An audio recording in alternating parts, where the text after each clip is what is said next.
Here is another line drawing that I started out with pencil and then I inked it.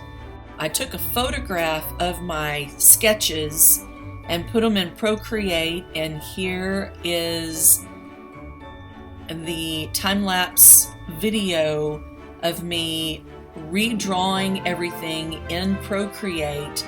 After I did that, I sent it over to Illustrator and created a card.